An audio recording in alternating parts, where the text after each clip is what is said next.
Good morning, campers. Welcome to Radio Camp Applet, a Percy Jackson Real Long podcast. I am your host, Zach. And I'm B. And this week we read Chapter 3 of The Last Olympian. I get a sneak peek at my death. Oh no, spoilers! Yeah, so I don't know if I should call this chapter inevitable, but I mean, based on our conversation last episode where you asked me what I expected from the chapter, it really doesn't deviate from that, even though we find out, I guess, more specificity about the Oracle and what is in store for Percy. It kind of seems obvious in a way. Maybe I've just read too many stories like this one, but... The best way to describe this chapter, B, is it's like an Irish wake. Everyone gets drunk and by the end, people are either fighting each other or being sad in the corner and crying. Yeah, it feels like this is definitely the lull before the battle where everyone's the calm before the storm. Yeah, everyone's pretty disheartened with how things are going so far. I mean, really, it ends on probably the most downer note you could imagine. Percy's just completely pessimistic in every way. He's listing all the ways in which everything has gone wrong, including the fact that Beckendorf died, which, I mean, we'll get into later. But, I mean, if Percy's correct in his theories about what's going on with Kronos, the whole thing with the Princess Andromeda wasn't even necessarily that important for beating Kronos. So it's just sort of oh my God, there's not even any sort of positive takeaway from anything they've been doing so far. Yeah, and actually when it came to this chapter, I was getting flashbacks to Lord of the Rings with kind of the Council of Elrond and kind of talking about the Fellowship and what to do with the ring and how do we do our plans. And it was very, very council heavy episode where pretty much, Selena's crying, Clarice is kind of laissez-faire, and everyone doesn't know what to do with themselves because Beckendorf is dead, and this is the worst tragedy to befall the camp in many, many years, which is really interesting because you have the death of a... Well, there's been deaths, but I think Beckendorf is kind of the rock that in between the storm is the storm wall where everything now is kind of cracking and crashing, and no one knows what to do. Well, yeah, I mean, we talked about this last chapter, and I did find it interesting that Percy just spells it out, sort of. He says, we'd already lost so many people over the summer, but this was the worst. With Beckendorf gone, it felt like someone had stolen the anchor for the entire camp. Which, I mean, I kind of get where he's coming from. A little bit insulting, to be honest, to the people who had died, where it's well, they mattered, but not quite as much as this specific guy, because he represented our innocence, which I understand narratively that makes sense, but it is kind of funny. It's well, that's sad, but not as sad. Siri, play Despacito. Oh no, not Despacito, Siri. But when it comes to it, I think Beckendorf probably played more of a bigger role. Not to what's the best word to put this? Not alleviate from the other deaths, but right. You've seen him since the first book. He's always been this constant anchor, as well as he was probably one of the oldest campers there. Unlike Annabeth, she's been there the longest. Problem though with Annabeth is that she isn't as old as Beckendorf. I think he's 18, going to go off to college. And he's more of this parental figure, whereas Luke was originally kind of that figure as well. He was 16, 17 before he jumped ship. And that's kind of the hardest thing about it. No pun intended. Yeah. Oh, actually, yeah. Oh, geez. Yeah, maybe not the best metaphor you could have gone for. No pun intended, obviously. Well, Beckendorf didn't jump ship. He kind of got incinerated on the ship. Mm-hmm. Oh. Percy jumped ship, in fact. Yeah, Percy jumped ship. For me, I've always been the J.R.R. Tolkien approach of I don't believe in metaphors and stuff, but I kind of agree with Percy. He was kind of the anchor that kind of held, I guess, the stability of the camp and kind of the status quo, and then it's kind of broken. Yeah, I mean, they pretty much spell it out. I think that there was something about his character where you always expected to see him. He was older and maybe more down to earth. He gave sort of very straightforward advice. He was a friendly face that you could expect to see when Percy went back to camp, and then now he's gone. And then obviously later on in the chapter, they kind of discuss what has happened with the Princess Andromeda and how that maybe made some difference, but there was worse stuff on the horizon, which is kind of where we left off last chapter. And now Percy's starting to think that may have been completely a diversion. Maybe that wasn't even just a minor win. That was a specific distraction, Even Beckendorf's death might have been for nothing. There was no purpose to it. It was almost sad collateral damage. Yeah. I found it interesting that they very specifically point out that Percy doesn't want to say that in front of Selena because already she's like a mess and everyone's bickering and being ridiculous. And then he is like, oh, if I mention that he died in vain, she's just going to like lose it. Because as it is, she's just like very emotionally vulnerable. It's funny because the way I think of this whole meeting is kind of like I've gone to the club once in my life. And I had one friend crying in the corner and the other one was pissed off. And it's like Clarice and Selena in this way where they don't know what to do with their lives. It's kind of horrific. For sure. Like they're all just a mess. Like even the Stoll brothers aren't really feeling like pranking anybody because it's just, what does Percy say? It's like when your whole life feels like a prank, it's not fun to do that. And my like whole Selena's life's bursting a joke. into tears every 5 seconds. She's holding a cup of hot cocoa that she hasn't drank from and Clarice is sort of comforting her, sort of being a jerk and like yelling about something. Like it's kind of unclear what's going on. Yeah, it's one of those things where it's, again, there's a passage of time. Like we'll get into the meeting and how Clarice and Selena have become friends. And it's hard to like, I think this is the best way to actually determine how kids react because a kid losing their best friend or even their lover at times is kind of a hard thing to do because how do you comprehend death at times? Whereas you have Clarice who just is very laissez-faire and like, you guys need Ares. Y'all need Jesus at times. Yep. I think Clarice is she's interesting because she kind of wants to protect Selena. So she's like, oh, I'm only here to support her. And I'm sorry to her, but no one else. And it's like, well, you are being a jerk to everyone though. And I don't know. She's pretty like socially oblivious when it comes to that kind of thing. And we're not even really told yet what she's mad about, something about loot that she thinks that the Ares cabin is entitled owed, to. but then who's she bickering with? The head of another cabin who I can't remember the name of, the guy who's really small. The actual Beckendorf cabin, or I guess Vestas, the guy that took over Beckendorf because now that Beckendorf and they're just is dead. bickering back and forth, and it's like unclear what they're even talking about, and it can't be even that important really. Actually, no, it was Who was she? No, she was yelling at Michael Yu, the guy who took over for Lee Fletcher for Apollo. So the other guy who died. Well, there's a lot of people that die. I get these confused. Forgive us. But when it comes to it, I think what Rick Riordan does really well in this situation is he kind of actually makes people seem realistic, especially when you have the heavy burden of war. Like there's going to be people trying to like separate the resources and kind of try to figure out what's the best way to tackle the situation, especially when you have like a huge like defeat like this. It's maybe the best way to put this is like the French resistance just trying to resist, but yet, their one big stronghold gets raided, and what do you do with the situation? Yeah, so maybe we're getting ahead of ourselves because we should mention that we forgot all about the prophecy. The prophecy. Yeah, so they go up into the attic again, which is real spooky. We'll get to that, babe. The chapter kind of opens up with Percy going on the beach, stepping on the beach, stepping on the beach. And it's really very sad because I think Percy's like, oh, they expect me to be the hero, and that because I'm washing up on the beach, they're like, oh, Percy's back, everything's fine. Could you have some souvenirs? Think that everything has been successful with the mission, and then all of a sudden, it's one of the Stoll brothers, I don't even remember which one, it sort of like washes over him that Beckendorf isn't with him, and he's like, wait a second, he's like, oh no, Selena's gonna be really upset, and then all these people from all of the different cabins are rushing towards Percy trying to find out what happened, and he's just sitting there like, well, I'm gonna delay the inevitable and just sit here and wait for everybody to find out the really bad news. It's like that scene in Toy Story 1 with Woody and Buzz where Woody puts up Buzz's hand. Mm-hmm. Hey everybody, I'm all okay. I'm fine. I'm fine. I'm thinking my pal. And then he pulls the arm out and they're like, you murdered him. Yeah. Except with this, it's like with Beckendorf, everyone just starts screaming and Selena starts crying. It's like, what? Mm-hmm. Try to make the situation a little better. They'll do like Weekend at Beckendorf's. And no one really wants to hear the details of it. They're like, oh, well, I guess you failed.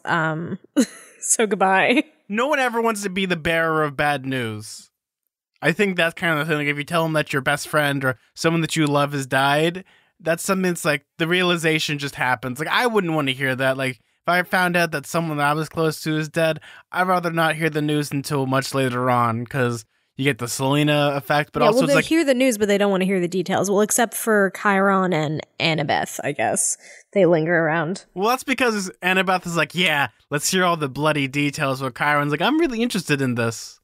Yeah, well, because they're very strategy minded. I think that's part of it, is they really want to understand what happened, while everyone else is like, all right, well, that went poorly. Clearly. So then I was on the boat, and Beckendorf like nodded at me and gave me the signal, and he blew himself up, and I jumped off the water, and then it got really fuzzy from then there. he got dead. Then he died.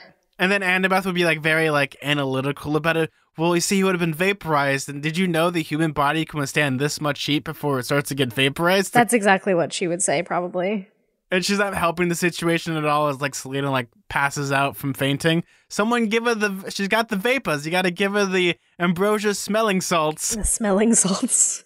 What I like about this chapter as well is that they actually discuss the great prophecy with everybody, not just Percy and Annabeth and Chiron. They actually sit down and kind of talk about the nitty-gritty about the prophecy, much like in the last book when they talked about it.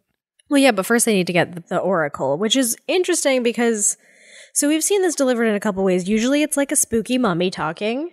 One time the mummy walked out into the forest and spoke, which was pretty buck wild.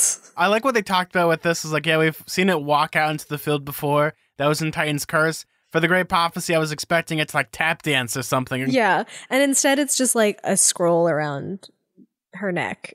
It reminds me of like, have you ever seen those videos now of like people giving bad news but doing like interpretive dance now? No, what? I'll have to send you like one of them. There's this person having like a mental breakdown, but they're like dancing while they're doing it. It's really funny and really awful.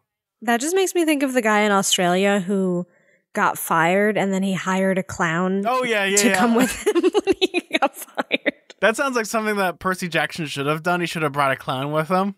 Like, yeah, brought a clown to Selena and be like, I know you're sad, but look, Bozo is here and he has a flower that squirts water. He's a bereavement clown. Yeah, exactly, a bereavement clown. Oh my god, he's like Rainbow Melody the clown. Oh my god, he's Anna Louise Cole. But I like that the whole big prophecy this entire time was in Percy all along. And by that I mean on a piece of paper and a necklace in the Oracle. Percy Jackson could have easily have grabbed with the small boy hands. I was like, yeah, I didn't really think about the jewelry on the Oracle. That's not something that struck me as important. Well, no, I think the most important detail about this, though, B, is they kind of talk about the Oracle and how it had not always been a mummy.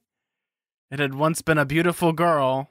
Right, it was a beautiful woman, and they don't quite explain why she's a mummy now, but then Annabeth is like, all right, well, let's just do our job. I don't really have time to explain this to you. Why don't you read books about ancient Greece, Percy? Like, why don't you read mythology books? I don't understand. The way they kind of talk about it is kind of like it's a generational thing, like it was passed down from one person to another. Right. Maybe mother to daughter or some close relative, but it always was kind of a maiden that would have the Oracle's ability, so they'd always have that, but now maybe something got corrupted or maybe someone didn't pass the baton and now it's kind of like a death curse. Which sounds like a horrible existence. That means the Oracle mummy probably is still alive. I guess. Well, I mean, it is alive because it talks sometimes, which is kind of horrifying that for most of the time it just sits silently in the attic by itself, surrounded by, like, souvenirs and random garbage from different quests. So pretty much it's a mummy that spits out rhymes like hot fire. Yeah. Yeah, this is just our, like, resident wrapper that we keep. It's in wrappers because it's a mummy. Sorry, that's a bad joke. Oh, that's bad. Oh, man. What is this, King Tut style? Yeah, no, I'm a dad, and I need to be stopped. Anyway, it's kind of a weird anticlimactic scene, because I expected it to be like really intense and dramatic, and like the mummy would talk and say some sort of intense thing, but no, they just like take this scroll off of this necklace and then hands it to Percy. He's like, all right, well, let's get out of here. Yes, which I like that is anticlimactic. The climactic part comes from actually reading it later. Yeah, so they take it and they bring it to the ping pong table to read. B, are you ready to read this prophecy? Because they all gather around, they have a big meeting to talk about it, and this is what we've all been waiting for. The big prophecy, the prophecy to end it all. Are you ready for this, B? Are you ready? No, because I need to find the text. Okay, once you find that, we will be ready. Yes. I'm not ready. In the words of a wise old man, hold on to your butts. A half-blood of the eldest dogs. Oh, wait. No, Percy made a mistake here because of his dyslexia. Yeah, because of dyslexia. Yep. A half-blood of the eldest god shall reach 16 against all odds. And see the world in endless sleep, the hero's soul, cursed blade shall reap. A single choice shall end his days, Olympus to preserve or to raise.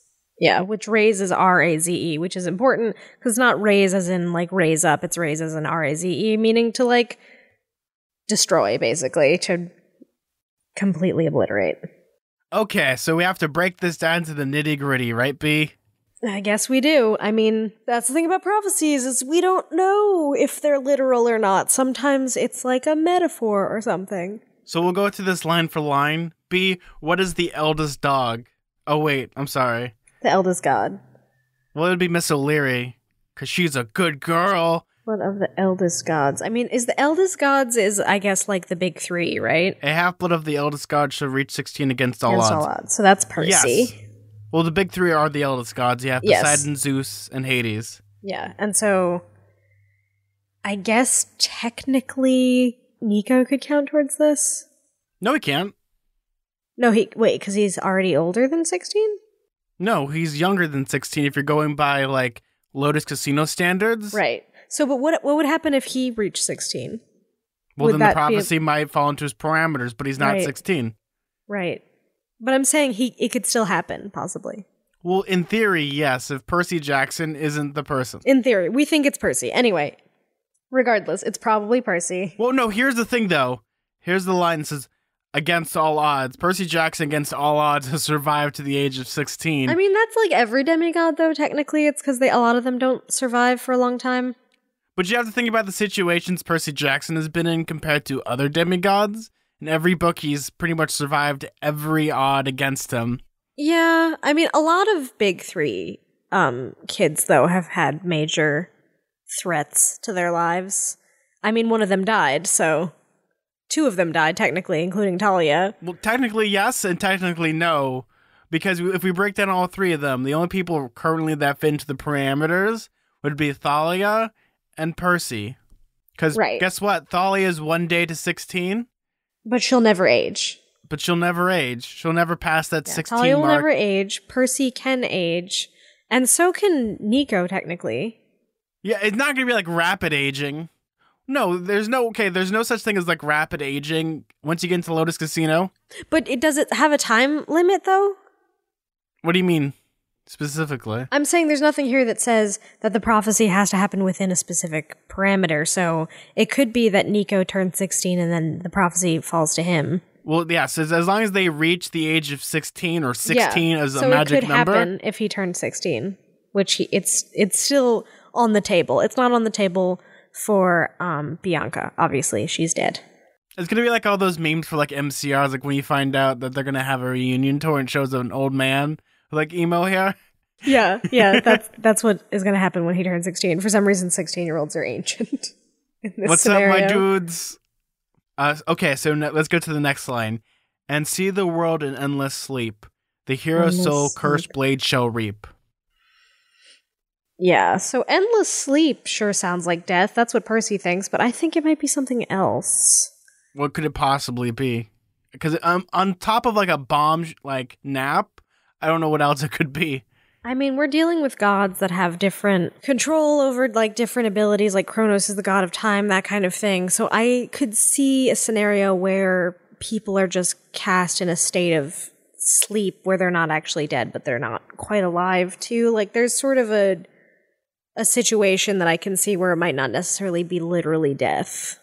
Well, yes, and it would make sense because is there a god that may or may not be able to do this? Right. I think, would that be Hypnos or... Well, there's that god, but we've already had someone in the past kind of describe this, if this was the case. Wait, is there a god of sleep that we've encountered that I don't remember? Yes, they've talked about it in the last book. Oh, now I can't remember him. What is his name? B. It's either the red or blue pill. Morpheus, right? Yes, now you're beginning to wake up. Okay.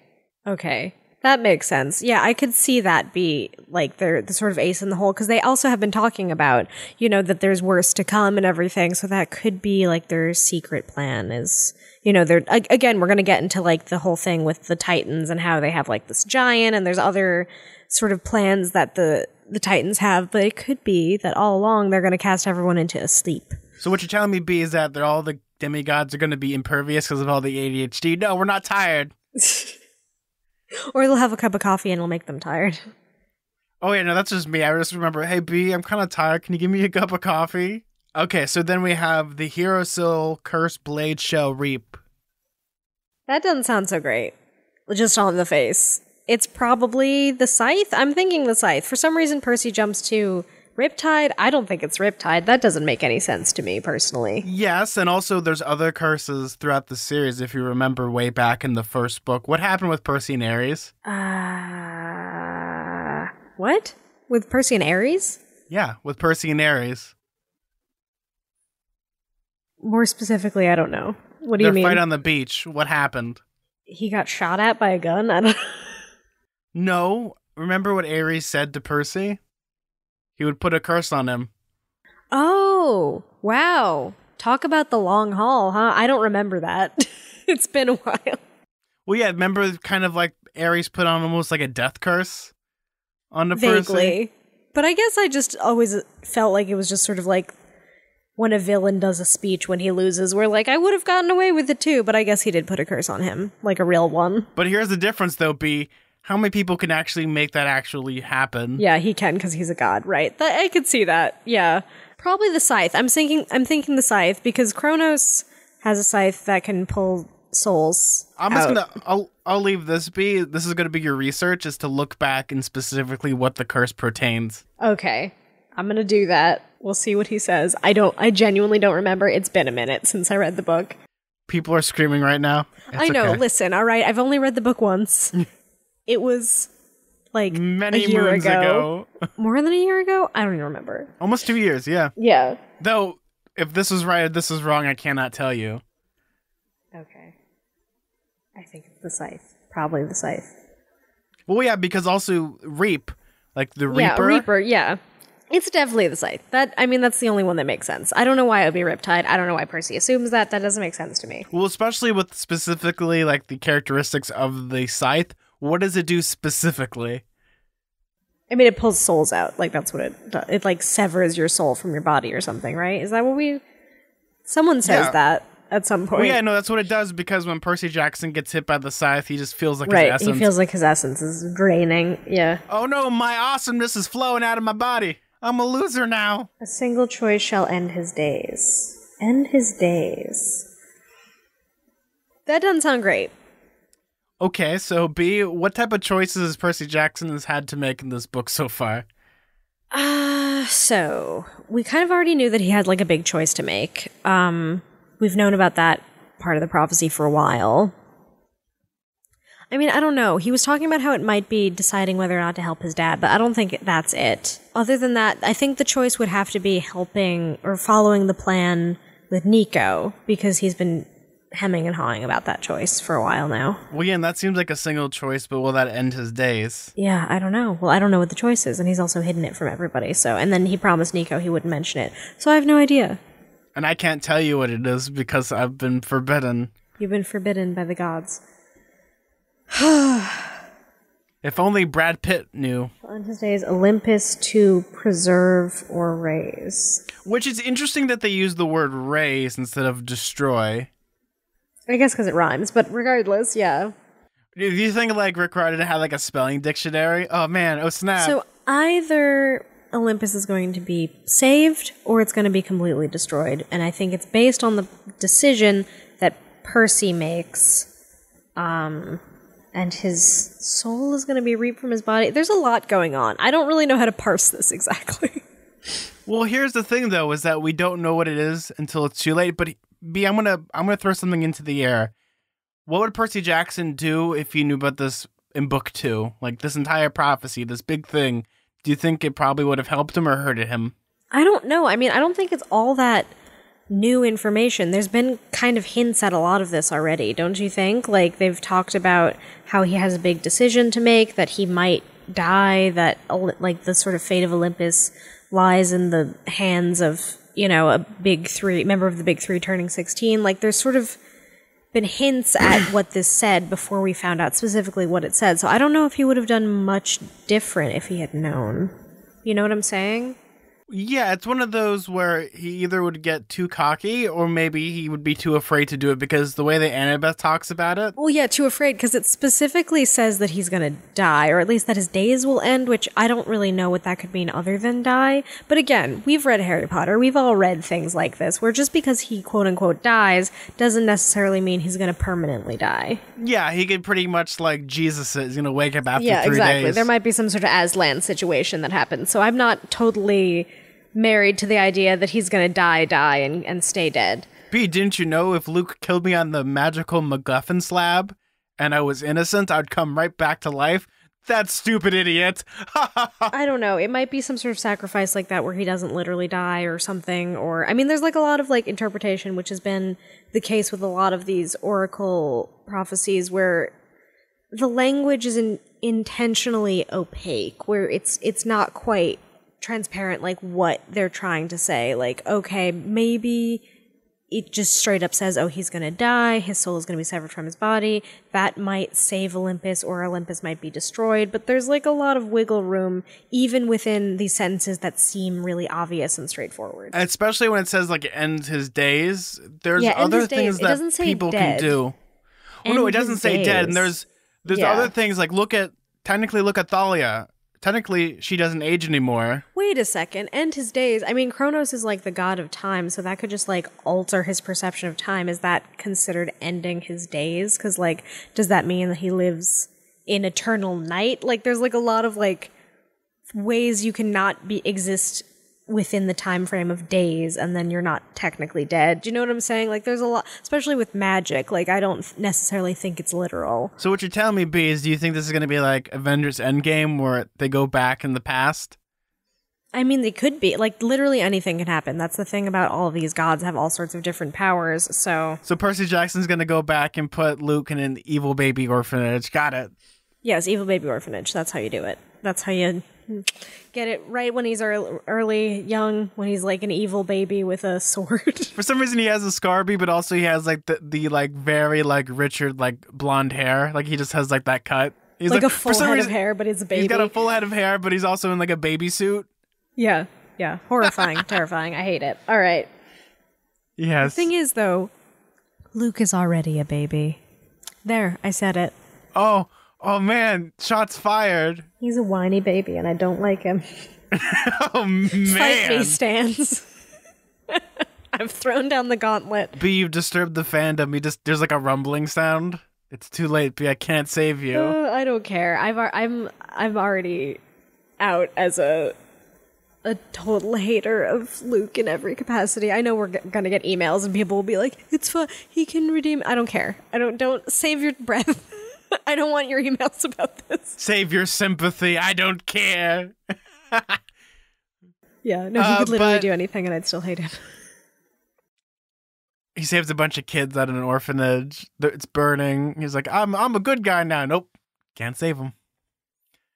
But when it comes to this, I like that they kind of discuss the prophecy as a whole group, not just Percy Jackson being like, I know exactly what to do. Chiron, let's go get a nuke. Let's nuke the Titans. That'll work out. Yeah, so this like bickering meeting doesn't work out so well because everyone's like fighting over what it means, and then Percy's like, okay, so I'm dead meat. And then, of course, Annabeth, maybe not ever the optimist, but ever the sort of friend to him, where she's like, well, it could mean a few things. And he's like, pretty much sounds like I'm going to die, Annabeth. Yes, and oh god, that just reminded me of something so stupid about this chapter. What is that? Percy Jackson, once he sees Annabeth, he kind of like gives a flutter and has like this weird like monologue about loving her. Oh, yeah, there's like this whole dramatic description of how cute he finds her. Yeah. Whatever, shippers go off and be excited about that. I think it's like, I don't know, I don't see why that that's so important. Like, he already has kissed her a couple times. They were supposed to go on a date already? Thing. Yeah, like, I don't think that that's, like, enough to be like, oh, wow, they like each other. Like, we know they like each other. It's been a thing. That didn't really shock me that much. No, but it's one of those things, it's just really weird. It shocked me how transparent he was, actually, how straightforward he was. Like, she was pretty and nice and whatever, because normally he's more like, oh, she's okay, I guess. Derp, you're pretty, Annabeth. Yeah, I guess him turning 16 makes him, like, actually talk about the girls he has crushes on instead of, like, being a, like, weird child about it and, like, just avoiding what he was gonna say. Annabeth, I think you're so pretty. She's okay, I guess, for a girl. I don't know. Whatever. It's fine. It's no big deal. Like, that's kind of the way he talked before about her. But this narration was weirdly straightforward. Annabeth, you're as pretty as the Princess Leia poster I have in my room. Exactly, yeah. Fun fact, I actually did have a Princess Leia poster growing up in my room. Of course you did, yeah. Self-roast, the best kind. Well, yeah, no, self-roast. Well, I had Slave Leia, so... Oh, no, that's even worse. Zach, that's even worse.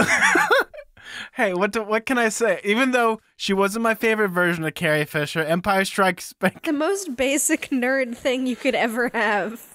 I'm roasting myself, B. I'm roasting myself. It was right next to my Abraham Lincoln Vampire Hunter poster that I had. So pretty much I would never, ever have a girl in my room. This is pretty much nerd kryptonite. Oh, no, I take that back. I guess there's, like, anime figurines that you could have. Like a body pillow. We're really getting into it. We should just skip over this. So pretty much my advice is thank God Percy Jackson isn't like this. So yeah, Percy has a thing for Annabeth, and also... still has a thing for Rachel. And oh, right, the mortal thing comes up, right? Oh, yes, it does. Yes, it does. Yeah, so they say that he should stop being friends with mortals?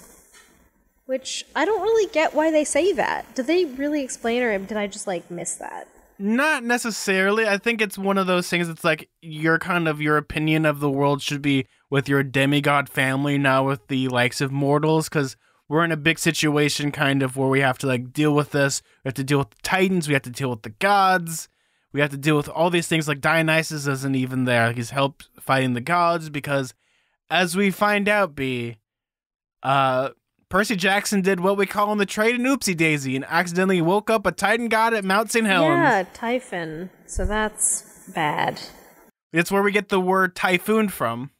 Yeah, in fact. I don't really see what that has to do with you need a break with your mortal friends. I don't see how that has anything to do with Mount St. Helens and the volcano. Like, him being friends with Rachel doesn't affect that, right? Like, that's just a sort of an insult to injury thing, in my opinion. Well, no, the insult to injury is that she is a person that is kind of distracting Percy in that way, where it's more of a Chiron thing. Like, he's being distracted by, I guess, like, frivolity. Kind of a jerk thing to do, honestly, to be like, oh, well, you're not allowed. I don't know. That kind of bothers me a little bit. Well, it's one of those where we come from a world like you could be friends with anybody no matter who you are. And you have like this weird type of, ew, gross, demigods and mortals don't get along. It's like Muggles and Wizards, which... Yeah, it's a little bit like Muggles and Wizards. Yeah, it's a similar thing. I mean, there's so much similar DNA to Harry Potter a lot of times. And that's definitely one of them where it's like the mortals are seen as just a different type of person. I don't know. It seemed like a bit too controlling, even for Chiron to say. It's not as bad as, like, Fantastic Beasts and Where to Find Them, where I literally would punt my head through a wall. It's like, oh yeah, so Muggles and Wizards aren't allowed to get married. It's almost like interracial marrying. It's like, what the heck? Oh god, yeah, not the best metaphor in the world.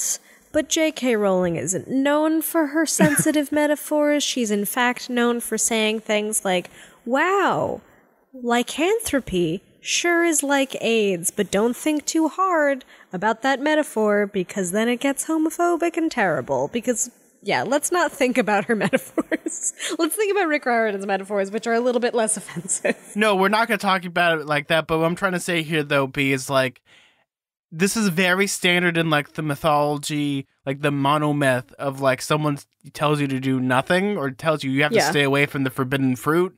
What do? You take a bite of it. You want it. Yeah, exactly. I know. It's sort of like star-crossed lovers thing where it's like, oh, they're, two families both alike in dignity, but instead it's like they're star-crossed because they're mortal and demigod, and that it's like a similar thing of like, oh, he's from the wrong side of the tracks or whatever. Like they're from different worlds, What is this, West Side Story? Yeah, well, West Side Story is also Romeo and Juliet, so it's all the same DNA, really. Unless this is like the Leonardo DiCaprio Romeo and Juliet where there's like tanks and shit. Yeah, but I mean, that's also, it's all the same stuff. It's all the same idea. That's where people get like the perception of like the tragedy and the love story. People always consider Romeo and Juliet to be the greatest love story. Look at Titanic. It's just Romeo and Juliet put on a ship. Romeo and Juliet. Yeah.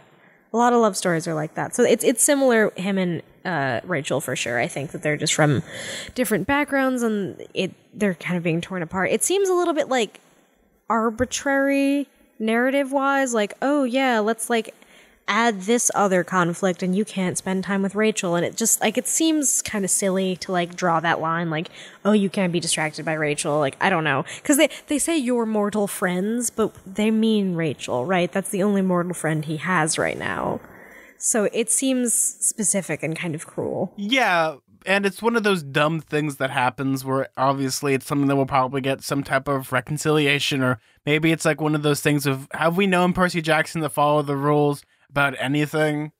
No, never. No. So it's one of those that's going to be resolved. No, he doesn't follow the rules. So it's not going to happen. We're going to see Rachel again. Don't worry about it. Yes. And we get to the big issue, which is not only do we have Percy Jackson going to be turning 16 in 5 days, but oh no, the giant titan of pretty much destruction. Whoops. He's on the prowl and he's making his way downtown, walking fast, destroying gods. And it's Typhon. Yeah, no, there's a lot going on. Wait, which is the Titan that all the gods are fighting right now? There's Oceanus, and then there's Typhon. Is what, and then there's Typhon. So there's Oceanus is who Poseidon is fighting, and then Typhon is who all the gods are fighting, and he's headed towards New York. For some reason, I'm thinking about like the SpongeBob walk animation video, the one they had in the Patch of the Pirate thing. Like just whistling. Yeah, and that's all he's doing, and the gods are having like this super battle where Zeus is an eagle and Dionysus is throwing dolphins at people and hopefully getting them drunk. It's like, are you... Dionysus is throwing dolphins. Wait, that sounds like Poseidon. It's actually like the king of, like the dolphin king too, and he's like, Yeah. Delphine, help me. In the name of Olympus, and they're like throwing him. They're throwing like wine at them. Oh man. Oh god. Maybe if we get him drunk enough, he might be tired and go sleepy. Yeah, so it's interesting because this seems like the big bad in a way, like, oh, this is what they were really worrying us about. Like the whole Princess Andromeda thing was just a distraction. But this is, in fact, yet another distraction. So it's distractions upon diversions, upon red herrings. It reminds me a lot of like World War II and the red herring with like, I can't remember the name of it, but before the Battle of Normandy, pretty much what ended up happening is they, I think the Allies like threw like a fake dead body into the ocean that had like fake plans. So a lot of the forces of Normandy were actually like diverted to the spot because this is where that was their real invasion spot.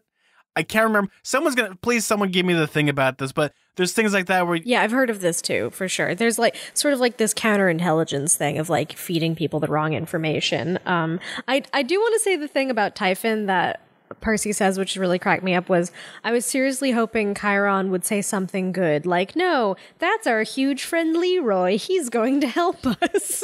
B, they do have Bob the Titan. We can also have Leroy. They do have Bob, though he's not very helpful right now. I think he's still in Hades, wandering around, not knowing who he is.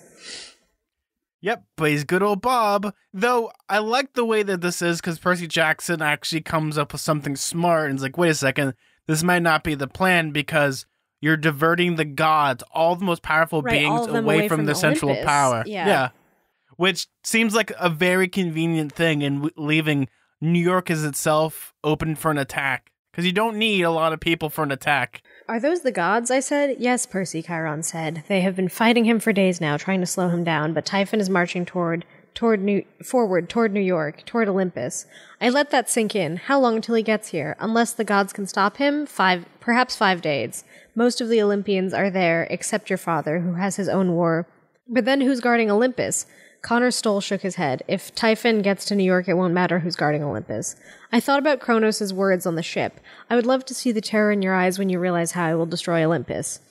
Was this what he was talking about, an attack by Typhon? It was sure terrifying enough, but Kronos was always fooling us, misdirecting our attention. This seemed too obvious for him, and in my dream, the Golden Titan had talked about several more challenges to come, as if Typhon were only the first. It's a trick, I said.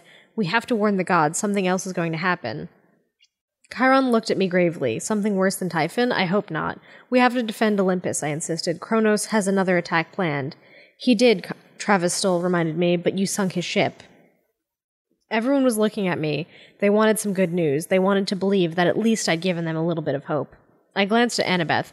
I could tell we were thinking the same thing. What if the Princess Andromeda was a ploy? What if Kronos let us blow up that ship so we'd lower our guard? But I wasn't going to say that in front of Selena. Her boyfriend had sacrificed himself for that mission. Maybe you're right, I said, though I didn't believe it. Oof, so many layers. Well, here's the thing when it comes to a lot of primary war strategy, if you're trying to defeat somebody, it's easier to have a smaller group of people that can go undetected than it would be a full-scale army.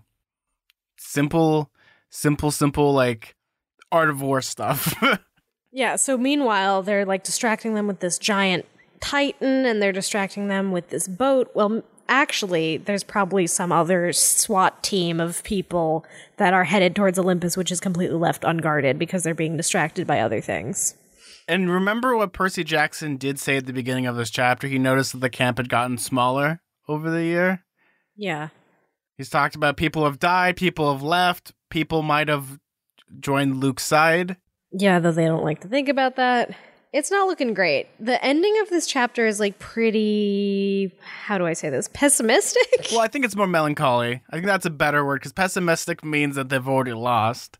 Well, no, pessimistic means that he thinks the worst is about to happen. So yeah, he's not optimistic, he's pessimistic. He thinks that things are going to go pretty badly. Oh no, optimistic. Oh boy, I love that Beckendorf is dead and all. Oh man, yeah. It can't get better from here. Yeah. Well, I mean, optimistic would be like, well, we're going to win anyway, but that's definitely not how he's feeling. What does he say? I tried to imagine how things could get much worse. The gods were in the Midwest fighting a huge monster that had almost defeated them once before. Poseidon was under siege and losing a war against the sea titan Oceanus. Kronos was still out there somewhere.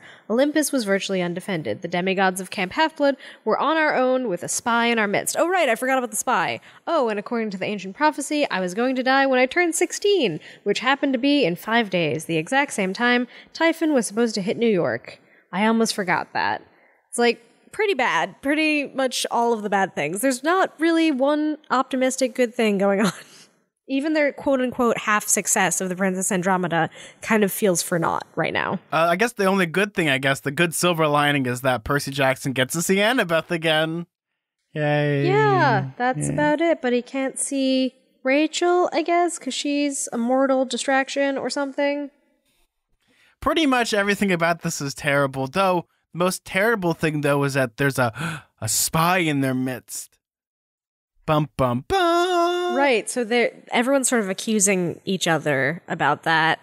Of course, if you're going to be a spy, you're going to accuse. So yeah, there's a spy in their midst. I was gonna ask you who you think it is, but then I realized that you already read this. B, it's Joe. It's Joe. Yeah, Joe Mama. Joe Mama, yeah. Oh man, why did I? You set me up for that. I thought did we it were actually friends. work? Oh my god! It worked! Yeah, it's like Up Dog. Oh my, I can't believe that worked. One time I literally tricked my sister with the Up Dog. Oh, it's happened to me. I've done that to people at Disneyland. You smell it's Up real Dog? great. Usually, so what I would used to do is when I was right next to like Pluto, I'd be like, does anyone smell dog? And little kid would be like, what's up, dog? Not much. How are you doing? Oh, man. We're such dads. Anyway, this is not looking too great. Okay, well, now I have to ask you, B, out of the cast of characters that we have, who do you think could be the spy? Oh, geez. Some people were thinking Annabeth because she has like ties to Luke. I feel like that would be, you would tell, like it would be too obvious. She seems more emotionally connected to Luke despite the fact that she's like ideologically opposed to him. So it's kind of the opposite of what a spy would be, who would be ideologically aligned with Luke, but then emotionally trying to seem like they were in line with the demigod. So I don't actually think it's that. Okay. I don't think it's Annabeth. It's obviously not Percy. I don't think it's Selena. It couldn't be Clarice. I feel like that would be crazy. I don't know. Is it? I feel like it's some camper that we don't know. It must be like some camper that you wouldn't think about. Well, what I'm going to say about this, B, is that everything in this chapter is important and nothing is left out. She's right, Pollux said at last. Accusing each other doesn't help. We need to keep our eyes open for a silver necklace with a scythe charm. Wait a second. Could this be Nico? Why would it be Nico? What would give that? I don't know. For some reason, he doesn't have a scythe charm, right? Am I just imagining that because he's like son of Hades and like that seems like aesthetically it would make sense? Well, yes and no, but you have to remember it has to fall into the parameters of they've had a spy since book 2. Right. And he wasn't introduced till book 3. Yes, he wasn't introduced then. So it can't be Nico. That seems like almost the obvious answer. Of course, because he's the Lord of the Dead. Yeah, that also seems obvious. Yeah, and he's the one presenting the choice that Percy has to make that might make. Yeah, so that's maybe too obvious. I don't know who it is. I feel like it must be like some camper I'm not thinking of who's like subtly lurking in the shadows who's doing all of this. Ah, yes. Pay no attention to the person behind the curtain. I don't know who the spy is. I can't guess. I don't know. Maybe that's the point. There's many ways to root out a spy. But then you might get into like the McCarthy like witch hunt almost of accusing everybody. Yeah, I guess if you like gave bad information and then if the other side got it, then you would know. Like you'd give different information to different people and then whatever the other side thought. Yeah, and I proposed that many, many years ago. Was like, well, if Chiron did this, you can't root out the spy that way unless you have to check everyone. Check if they have cyanide in their teeth. That's how you know. Everyone has to bite down real hard on some apples. Oh my god. Oh man. So this chapter kind of ends on a very downbeat note. Yeah, the most depressing downbeat. It keeps ending on a downbeat because it's sad, Zach. It's just sad. There I was. It's like the Wonder Years. Because I like how even Percy Jackson's like, man, everything's changed. I feel like years ago I've been here. And it's kind of funny because you think about it, Percy Jackson has been here for a very, very long time. Yeah, and a lot has changed. Well, I mean, a lot has stayed the same, but obviously what has mainly changed is the people, the amount of people, like, and then those who are left, like, their attitudes have sort of, they're all kind of spiraling. Matured. It's becoming a little bit like Monsters Are Due on Maple Street, where they're all, like, accusing each other and bickering, and, like, the sort of, like, mob mentality of people, like, infighting and bickering, and, you know, they're taking their stress out on each other, and it's becoming a bit of a mess. Yes, this is where you get, like, a good old-fashioned lie detector test. You bring out the FBI, get them guys from Quantico. Everyone knows that lie detectors aren't really real, though. Okay, fine. B, they're gonna have to go out and get someone that knows micro expressions. Like a mentalist? B, that's it. We gotta go to Quantico. We gotta get all those people that did all that stuff for, like, serial killing. We'll do some Mindhunter stuff. Yeah. Luke Hunter. I love that. Yeah, just imagine, like, they're just sitting there with their little tape recorder interviewing Luke. Oh man, that'd be so great. I'd love that. Like, God, he would be so obnoxious to listen to. I hate him. Well, he'd be like Charles Manson. Yeah, like really like bloviating and like full of himself. So B, what is the name of the next chapter?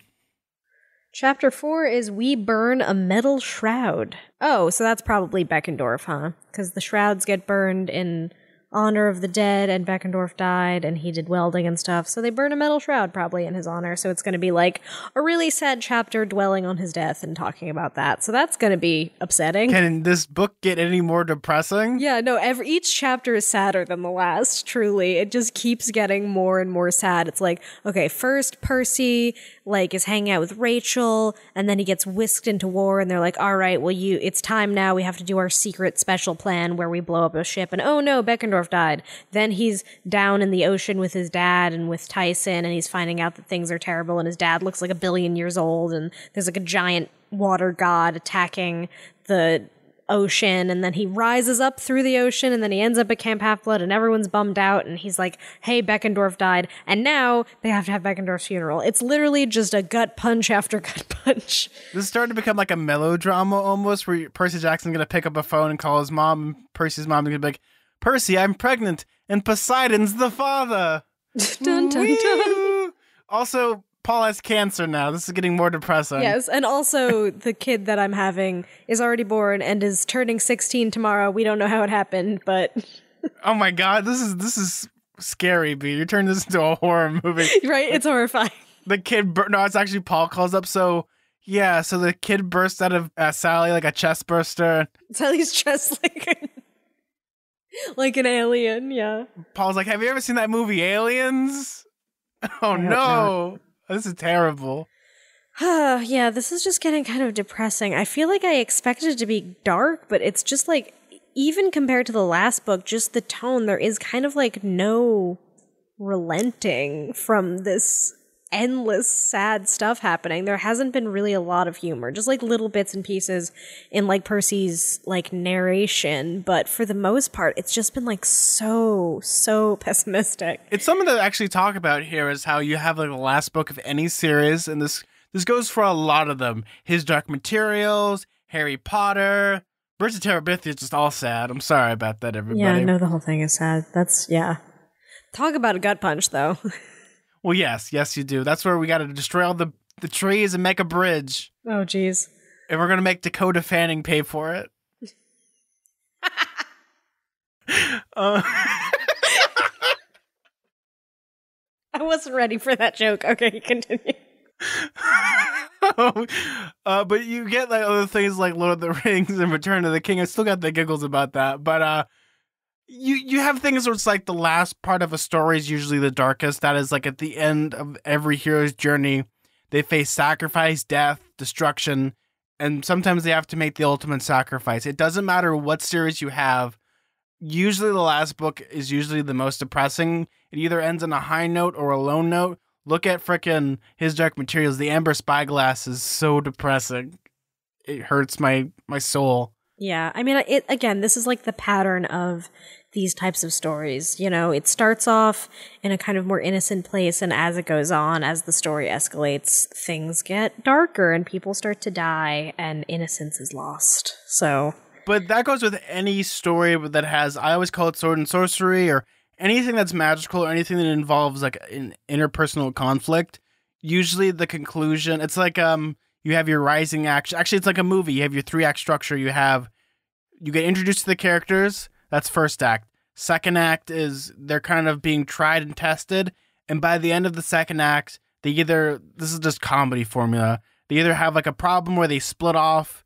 And then by the end of the third act, they become friends, and you have the status quo. You have your rising action, your denouement, and you go back to like a return to normalcy. You want a good example of this? Watch the movie Step Brothers. Wait, what? I Yeah, haven't seen the movie Step Brothers. Oh, I love the movie Step Brothers, but that's like pretty much standard formula for like most stories. I mean, tons of stories have that structure, but yeah, generally speaking, this is the end. This is when things are escalating. I imagine it doesn't end on a pessimistic note. Like, I don't think that Percy Jackson as a series is going to have a sad ending. Like, or I mean, it's going to have sad parts, surely, but like there might be more deaths or whatever. But as far as like a completely pessimistic ending, I don't see that happening. I see them succeeding for the most part, if not maybe with some sacrifices along the way. Yeah, so Percy Jackson's going to open up Pandora's Box. And what's at the end of Pandora's Box, B? Hope. So yeah, ideally, that's probably what's going to happen, is there's going to be some successes, some failures. It just seems like relentlessly sad right now. So I hope that like we have a little bit of relief soon. And of course, the next chapter is about a funeral. So probably not next chapter, but who knows? What is the name of that movie? It's like 3 weddings and a funeral. Yeah, it's more like one funeral every chapter until the end of the book. Oh my god. After a while, Percy Jackson's just going to keep wearing her suits all day. Yeah, a real bummer. Yeah, he has his black camp t-shirt on for this one. It's sad. It's, oh my god, like I didn't really expect it to be this bummer, but I don't know. So, B, you ready to read some emails? So yeah, we got a couple emails this week. We have one very short one and one very long one. I think we'll read the long one first. Hi there. Let me start off by saying how much I love this podcast and how grateful I am of you two for starting it. I love podcasts that are reactions to things I've read before since it gives me a chance to relive some of my favorite memories. Percy Jackson holds a special place in my heart. It led to friendships that led to becoming a super avid reader and even led me to read some of the most famous YA series. I read Percy Jackson back in 8th grade, where I basically drove my school library crazy by trying to check out the book so many times. Percy Jackson led me to read the Kane Chronicles and the Hunger Games, which then led me to read all of Harry Potter. All of these series bring back so many happy memories. Well, Hunger Games, more like intense memories. I just graduated college and moved to New York, where I was immediately hit with Percy Jackson nostalgia. That's how I found this podcast, and now I listen all the time throughout my commute. It's been sort of surreal being able to experience daily these spaces that Rick Riordan explores in his books, as well as the local flavor he adds into his prose. I should also mention that I'm from Puerto Rico, and having a Puerto Rican character in Heroes of Olympus was amazing, and the way he accurately described old San Juan in the book shows how much work he put into staying true to the real environments. Thank you for bringing back so many cherished memories through a personal time of uncertainty and struggle. Keep doing what you guys are doing. Best, Paula. Thank you. That's so nice. Thank you so much, Paula. It's really cool when you have things like nostalgia, because it can be one of the greatest things a person can have, because you look back with, I hate to use the word, wonder. Come on, wonder years, music starts playing. But you have like that thing where it's great to have what Rick Riordan does, especially with when it comes to writing his characters. I always like to say that Rick Riordan he writes characters, there's always something for everybody. He always has a lot of great characters. Like, some of my favorite characters are people that come from different places. Like, once we get to Heroes of Olympus, there's a lot of characters that I really, really do enjoy. Percy Jackson has a lot of them, but when it comes to it, I think Magnus Chase has some of the best, and especially when it comes to the idea of people seeing themselves in the characters. Like, we have some of the best representation and all of YA throughout Rick Riordan's books, especially like with his Rick Riordan Presents books. Like, I've just been like on the prowl on Twitter looking at all that stuff. And it's so great to see all the people's reactions and stuff to all those books. I think Tristan Strong has had, I think it's still up there on like the highest grossing books on New York Times bestsellers list right now. I think it's like number 8, which is amazing and great. And it's great that we have that ability, as well as you being able to read all these books, as well as exploring all the YA, because if you just read Harry Potter, you only get like one perspective, whereas you read everything, you get a whole narrative, and that's kind of the cool things about Rick Riordan, is he tries to provide the whole narrative. Yeah, I mean, obviously I don't have nostalgia for these books, but I'm like sort of vicariously nostalgic with all of the messages we get from people who, you know, grew up with these books and then are like experiencing them again by listening to the podcast. It's weird because I really started reading I really started reading these books out of the premise of this show and didn't really know how I'd feel about them, and it's interesting how I've gone from someone who didn't really have a connection to them to someone who has.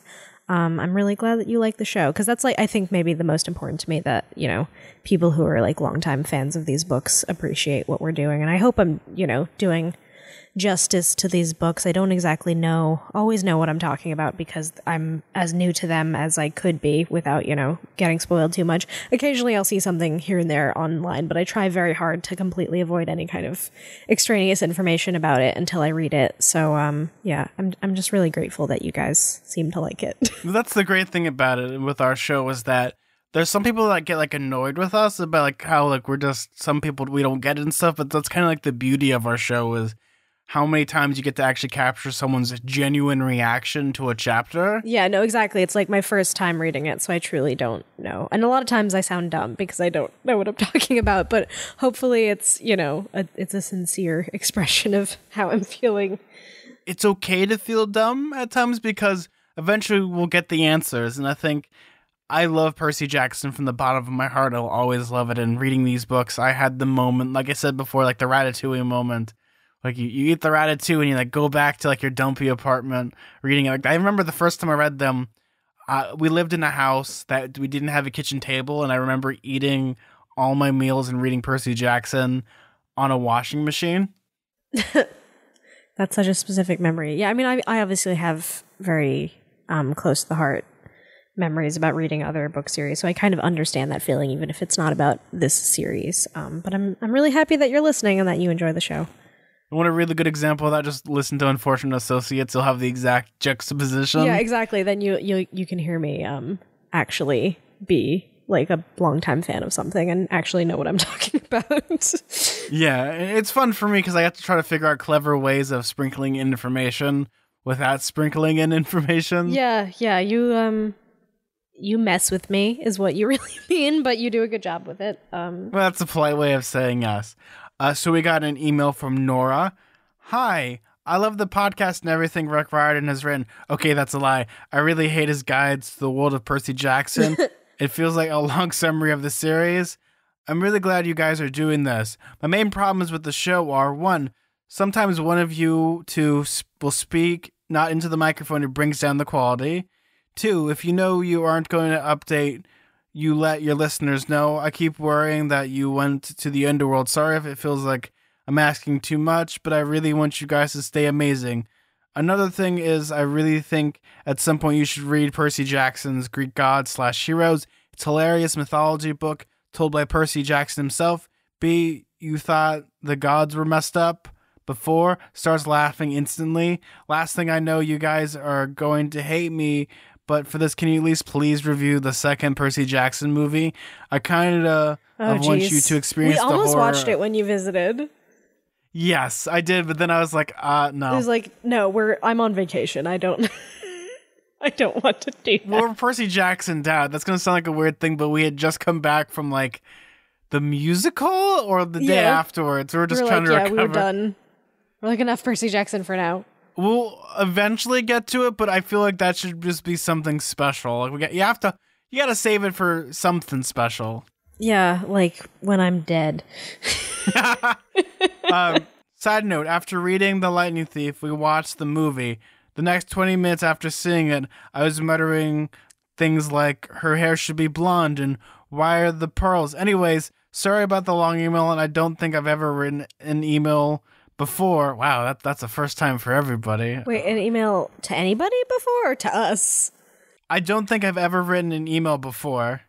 Wow. Keep staying mortal unless Zach decides to become God of Star Wars. That's fine with me. Oh my god, am I going to become a super Jedi? Yeah, or I guess I feel like you become God of like Back to the Future or something. No, that's reserved for my friend Jeff. If I was to become anything, it would be Star Wars, but I don't want to be the God of Star Wars. I want to be the Emperor. I want to look like the Monster Mash and sit on my throne. Anyway, thank you for your constructive criticism. I guess the answer number 1 and 2 very quickly is that sometimes that happens. I guess number 1 is like sticking to the mic when we're reading stuff. It's okay. Like our quality is good, but then again, I've heard podcasts where people talk out of a tin can almost. Yeah, it sounds like they're coming from inside of a coffee can or something. So, I mean, we're trying our best here, people. We're trying our best.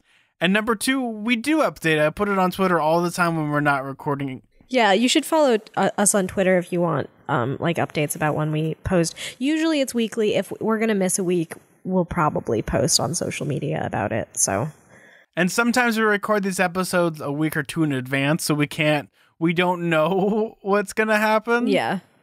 So we might not have it like in the episode, like, oh yeah, next week we won't be here or whatever, but we'll always update social media with that information. Yeah, no, when it came to like the October and stuff, we were just so busy with the whole lightning thief stuff. Like that's probably the main and Zach concern. had to travel and all that, but Yeah, I traveled pretty much one day, was exhausted, and we really didn't have that much time to like edit because we were always on the train or we were going somewhere, and I can't edit on the train. And it's one of those things where you think that we like slap it on the feed like once we finish recording. No, I spend time. We edit out a lot of dumb stuff, believe me. Yeah, we do. And a lot of ums and ahs and pauses. Trust me, if I released it as is, it'd be a nightmare. B, do you want to read the next email? But thank you so much, Nora, for that lovely email. Okay, so yeah, we have another email from, should I say their name? Vani? sorry if I'm mispronouncing it, who says, I love your podcast idea. It's like an awesome audiobook with awesome commentary. Thank you. What a nice, short, sweet message. I like that we're kind of a read-along. Like, some people wish that we read the books chapter by chapter, but then would break copyright. The best way to put this is that I think it's a good way to share people's thoughts of the books. I really wish Rick Riordan would kind of do that, where he'd break down each chapter and kind of talk about, like, even if he had like a special edition of each book and what he was going for and what he wanted to achieve. I know Brandon Sanderson did that with the book Warbreaker, which he actually wrote online. And when he published it, he also published to include like a summary of each chapter and kind of like what he was going for, the themes he wanted to touch upon. It was really cool. I wish Rick Riordan would do something like that, especially with like revisions or special editions of the books, where he can like kind of brush upon like, this is what I was trying to go for with this, and this is the lesson. But I like the way we have our show. It's very educational. I'm always learning new things and looking at like ways of like talking about storytelling in different ways, and then just, it sucked, it's bad, it was good, I like this, you know? Yeah, just like really deep diving. I mean, obviously, I'm an annoying literature major, so of course I enjoy doing that. And I'm just the layman. Yeah, but you actually know about the book, so you have that leg up on me.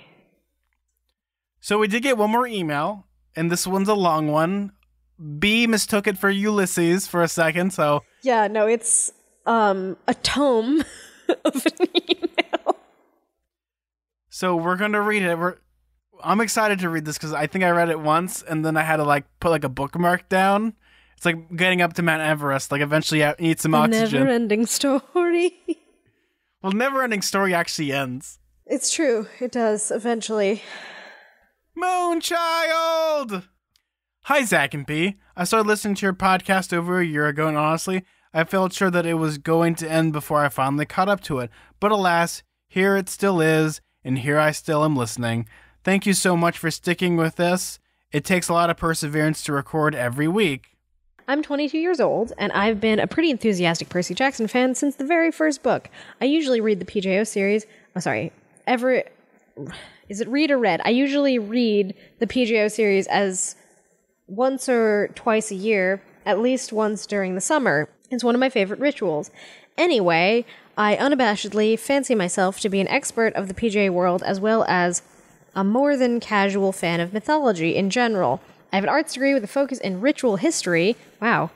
So I took a lot of courses on mythology, but more specifically on how people performatively express their beliefs throughout time. So I've spent a lot of time thinking about the intricacies of faith, power, and religion in Percy's world. I wanted to touch on a few things about the Riordan verse that have come up in the past few episodes. Best of all, I haven't read Heroes of Olympus, so no risk of any huge world-building spoilers for B. See, that seems like a very interesting and very specific subject that probably would benefit our show. Yeah, seriously. I feel like we should have you as a guest or something. Yeah, that's pretty much a good quality, because I think when it comes to it, the power of belief is such a huge and important thing to a lot of people, especially in Percy Jackson. And in Percy Jackson, it's there, but it's very underlined, because it's kind of like, I think that's where Rick Riordan's like, I can't really be preachy about this. Yeah, it's complicated because the weird thing about the Percy Jackson universe is the gods are, like, canonically real. Like, they're proven to be real, but then there's also, like, there's faith in them as people that the demigods have to have, like, sort of trust that they know the best, and that's complicated. And then there's a lot of, like, really interesting, like, struggles with, you know, like someone like Luke who's like, wait a second, we always listen to what they have to say, but why do we have to do that? And, like, sort of questioning their authority and that kind of thing. It's really interesting. Well, see, the great thing about Rick Riordan, and we'll get back to the email very quickly, is that he has a great balance between talking about religion in this way, but also not being preachy, which this could be very preachy very quickly, but he strikes a very fine balance of that. So let's continue with this email. There have been a few times where you guys are unsure about the functions of different mythology beings.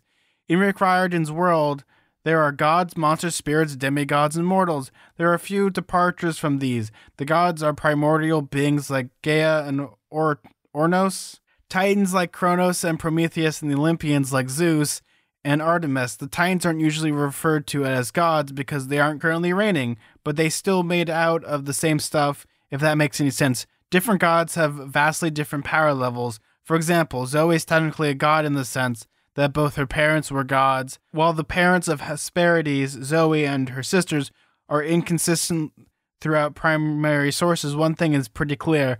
The Hesperides are minor gods of fertility. The golden apple represents secrets of womanhood, creating new life, youth, etc., etc. But with Hesperides, there's way less power than the Titans or Olympians. Wow, I'm like so tongue-tied right now. It's a lot of Greek. But the Hephaestus have way less power than the Titans or the Olympians. So if you were to dumb Zoe in the Lethani, she's probably end up like our friend Bob, but a major Titan or the Olympians might more or less have a fighting chance. Again, they're made out of the same stuff, but just like mortals and monsters, they vary a lot. I'm going to be so tongue-tied, so if I say things wrong, I apologize. It's all Greek to me. Yeah, sorry about that. I was like, man, they lied to us about the dyslexia thing helping you with ancient Greek, huh? The monsters are almost anything sentient that the gods create that aren't human. The Minotaur, creepy scorpions, etc. Monsters are not inherently bad. For example, Chiron, Cyclopses, Pegasi, and Bessie are all monsters. Monsters are technically immortal in that once they are killed, they reform in Tartarus and eventually come back.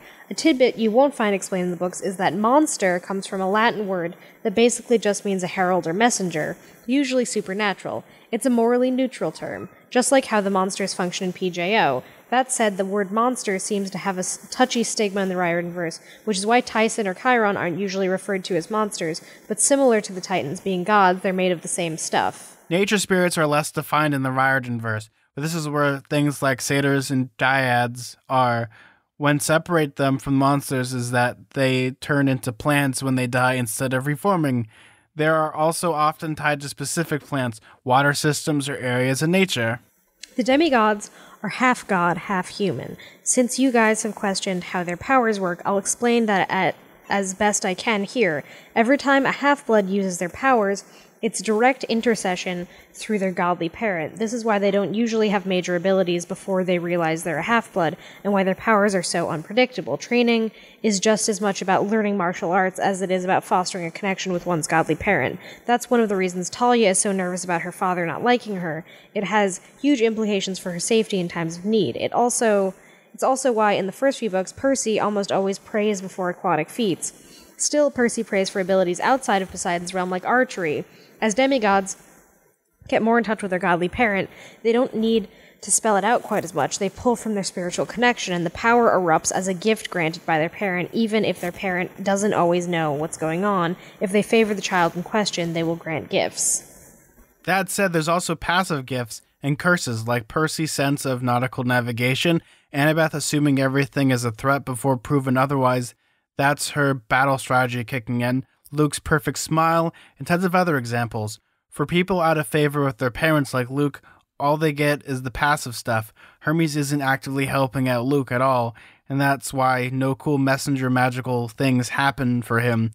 Or sheep magic. People always forget Hermes is the god of sheep. This saddens me. As a general note, the gods get more powerful based on how many people worship them. This is the main reason that children of the big three are the most powerful, not because they're inherently more talented, but because their parents, who have the most worship, can grant the most gifts. Then there are the mortals like Texans. Yeehaw, yippee-ki-yay. Oh my god, I love that. Yeehaw, yippee-ki-yay. About the empathy link, I think the reason it doesn't come into play during Battle of the Labyrinth is because Percy never learned how to use it. Grover's the one who planted it, and only he knows how to reach out to Percy in his dreams. During Sea of Monsters, Percy is a dummy, so he was like, well, guess I ain't going its thing, so some funky. But it's probably his own fault. Dummy. Also, I think in Sea of Monsters, it's established that they can't remove the empathy link, so they're stuck with it forever. No, Grover asked Percy if he wants to remove it, but Percy's like, nah, man. Oh, no, yeah, they keep it. You're right. They can keep it. You're right. Yeah. But yeah, it still exists, and if one of them dies, then the other one dies. You're coming with me. I brought you into this world. I'll take you out. Another quick note, a few episodes ago, you guys noted that it was weird how Ares got control over the dead soldiers because then what would Hades get left with? In Sea of Monsters, Riordan established that it was only soldiers on the losing side of wars that Ares took. That's why there were Confederates on Clarice's boat. So Hades has all the winners, probably living at large in the underworld. Oh, I forgot about that. Okay. I forgot about that too. It's such a minor thing. All right, thank you for that clarification. I'm sure we talked about it in great length in that episode, but I can't remember what I had for breakfast. Oh, wait, I had nothing. This is a very helpful email, by the way. All right, nitpicking aside, I want to thank both of you for deep diving into so many of the themes in Percy Jackson. They're really phenomenal. The tie between the old satyrs being like, gosh darn boomers, okay boomers, and not wanting to take personal responsibility for the spooky sky situation is one I never caught before. And then another theme you guys have grazed, but I've thought a lot is the one about turning against fate. The immortality of the gods, in many ways, seems to be their greatest downfall. Put simply, they're bored and unimpressed by rebellion. They don't take Kronos' threat seriously until too late in the series because, as noted in The Lightning Thief, Kronos stirs all the time. But what makes this time different? What is the snowflake that begins the snowball effect? It is that Luke switches sides. One half-blood is the key difference between the army of the Olympians and the Titans. Now, the Titans have one more than they used to, and that has the potential to restructure fate itself. Everyone else has played their parts for centuries upon centuries. Centaurs are with the Olympians, Dracaenae are with the Titans, half-bloods are with the Olympians, etc., etc. Calypso is with her father, and Percy is with his. In every other minor stirring, the armies never changed, so the battles weren't worth refighting. Finally, though, Kronos got one half-blood to come to his team, and the greatest taboo since Zeus himself turning against Kronos, switching sides, rebelling against the unspoken rules of the cosmos, is the only thing more powerful than the status quo. You know, this is kind of weird. This sounds a lot like Rick Riordan's favorite time period, the Civil War. You're right, it does. Brother against brother, and you have your switching of your sides. It's because I have been reading a lot about history recently, and I've been reading a book about Civil War history, so this might actually help with what we talk about, because Rick Riordan, come to find out, loves the Civil War. Yeah, that makes a lot of sense, for sure, just like thematically. Further, it is a fundamental rebellion that is more corrosive than anything in the Rick Riordan verse. Abusive parents are on both sides of the war. Racism is on both sides. Injustice, pride, and gluttony, as well as a fair maiden sacrifice, hope, and love. They all exist on both sides of the battlefront, but the Titans carry one rebellious half-blood deformed by his hatred. Luke's rejection of his role destroys him from the inside out, condemning him to a life of misery. Taking more than 3 on a quest? Don't do it. Try to outsmart the Oracle? Don't do it. Ultimately, this isn't a battle against good versus evil. It's a battle about the stories we tell and whether or not they're worth retelling and reliving in another 100 years. And B, they have to keep reading to find out Riordan's answer. Jeezy crazy. This is epic. This is like a really good essay, honestly. You're doing very well with your major, for sure. You're doing really well, especially with us reading it back, a dyslexic and a person that's very fluent in the English language. It's really just like the gamut happening right now. Anyway, I probably win the prize or penalty for longest email. Oh, you won that prize long ago. I wasn't lying when I said I was an enthusiastic fan. After all that, I probably don't have to say any more about how much I adore you guys and the podcast. Keep horsing around. With gratitude, Tessa. P.S. A long time ago, B wondered aloud what all the books looked like next to each other, so here's mine stacked up for size reference. Somehow it's much more satisfying than looking at page numbers. Jesus, look at it. And then you send like a picture. It. They're really well worn, especially the Lightning Thief. It brings a tear to my eye, but also I'm horrified because these books look like they'd be taken out back and shot like cold yellow. Yeah, they've been around, especially... I mean, Battle Labyrinth doesn't look too rough, but Lightning Thief is, Well, I don't like that struggling. They go from... This is just me, because the funny thing is I have the exact same type of set where they go from soft cover to the hardcover books. Mm-hmm. So I don't have that. And also, weird thing, My Titan's Curse is also by Scholastic. I don't know why. I don't know why they switched for that one weird, awkward period. Yeah, that is weird. Same as with the reprints of Series of Unfortunate Events. Some of them are produced by Scholastic. But this was a really, really good email. Wow, it's truly like an essay. Like, I feel like you should be like our host or something, like the third co-host, because I'm like, you're adding a lot of context to these books that I never even thought of as someone who doesn't really know a lot about mythology. I was very impressed with this email. No, it's a very impressive email, and it's a great thing to have this because I said last time that we don't like big emails. I should preface this by saying we like big emails, but as long as they're broken down because we spend a lot of time talking about it. But when they're like this, really detailed, and I think it does open up a lot of our perceptions of what Rick Riordan does. But also, here's the great thing about Percy Jackson is that a lot of people that are very analytical and study like mythology, faith, theology, and all those things, like they can take different meanings from Percy Jackson than just one kid that finds the book in the library. There's so many different ways. It's like the way that Rick Riordan writes his books, it's like knowledge for all as well as representing people of every way, shape, and being, which is a great thing about Percy Jackson and Rick Riordan.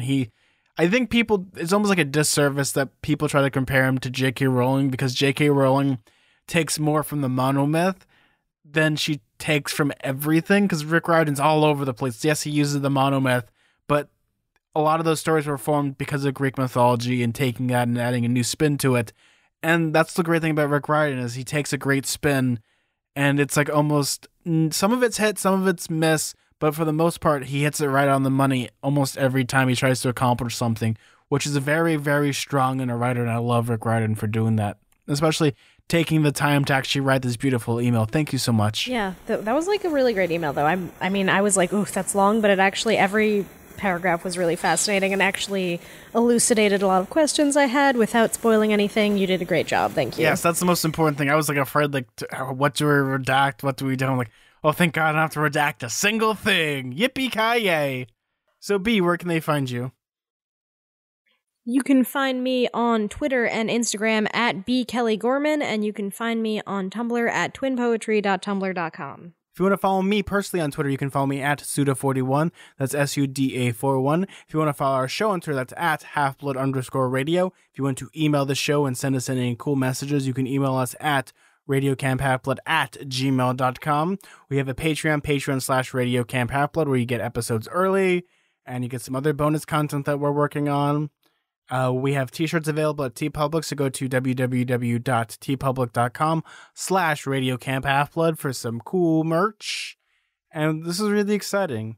Well, guys, I'm Zach. I'm B. And let's keep staying mortal. See ya. Bye, guys.